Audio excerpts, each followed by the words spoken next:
Indian നിയമവ്യവസ്ഥയെ വിലയ്ക്ക് വാങ്ങാൻ സാധിക്കില്ല എന്നതിന്റെ ഏറ്റവും വലിയ തെളിവാണ് ഇന്നത്തെ വിധിയിലൂടെ പുറത്തു വന്നിരിക്കുന്നതെന്ന് ബി.ജെ.പി. സംസ്ഥാന ഉപാധ്യക്ഷൻ അഡ്വക്കേറ്റ് ഷോൺ ജോർജ്. സുപ്രീം കോടതിയെ സമീപിക്കാനുള്ള സമയം പോലും കോടതി കൊടുത്തില്ല. ഇനി കൂടുതൽ അന്വേഷണത്തിലേക്ക് പോകാനും അറസ്റ്റിലേക്ക് പോകാനും ഇഡിക്ക് സ്വാതന്ത്ര്യമുണ്ട്. മോഷ്ടിച്ച പണത്തിന് GST നൽകി എന്നതാണ് സഖാക്കൾ പറയുന്നത്. സേവനം നൽകാതെ ഇൻവോയ്സ് നൽകിയത് ഗുരുതര തെറ്റാണ്. GST തട്ടിപ്പ് നടത്തിയതിന് വീണയ്ക്കെതിരെ സംസ്ഥാന സർക്കാരിനും വേണമെങ്കിൽ കേസെടുക്കാമെന്നും ഷോൺ ജോർജ് പറഞ്ഞു.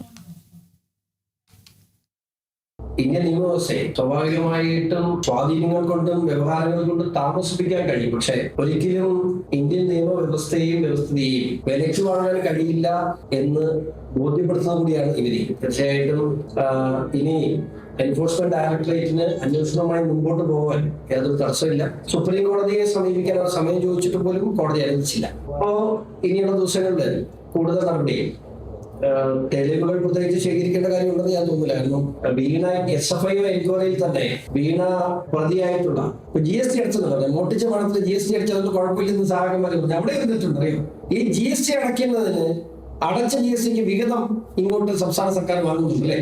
ഈ അടച്ച GSTയുടെ റേസ് ചെയ്തിട്ടുള്ള ഇൻവോയ്സ് ഫേക്ക് അല്ലേ? സേവനം കൊടുത്തിട്ടുണ്ട് എന്ന് പറഞ്ഞുകൊണ്ടാണ് ഇൻവോയ്സ് വീണയുടെ കമ്പനി ഇൻവോയ്സ് റേസ് ചെയ്തേക്കുന്നത്. അത് CMR സബ്മിറ്റ് ചെയ്തിട്ടുള്ളത്. സേവനം നൽകാതെയാണ് വീണ ആ ഇൻവോയ്സ് റേസ് ചെയ്തിട്ടുള്ളതെന്നുള്ള കാര്യം അന്വേഷണത്തിൽ വ്യക്തമാണ്. അപ്പോ GST ആക്ട് പ്രകാരം സംസ്ഥാന സർക്കാർക്ക് ഇപ്പോ നിയമപ്രകാരം വീണ കാരണം നോട്ട് പേയബിൾ ഒഫൻസ് ആണ്. ഒരു ഫേക്ക് ഇൻവോയ്സ്, സേവനം നൽകാതെ ഒരു ഫേക്ക് ഇൻവോയ്സ് വീണയുടെ കമ്പനിയുമായി CMR ക്രിയേറ്റ് ചെയ്തിരിക്കുന്നത്. ആ ഫേക്ക് ഇൻവോയ്സ് ക്രിയേറ്റ് ചെയ്തിട്ടുള്ളത് വീണയാണ്. അപ്പൊ യഥാർത്ഥത്തിൽ GST തട്ടിപ്പുകൾ നടത്തിയിട്ടുണ്ട്.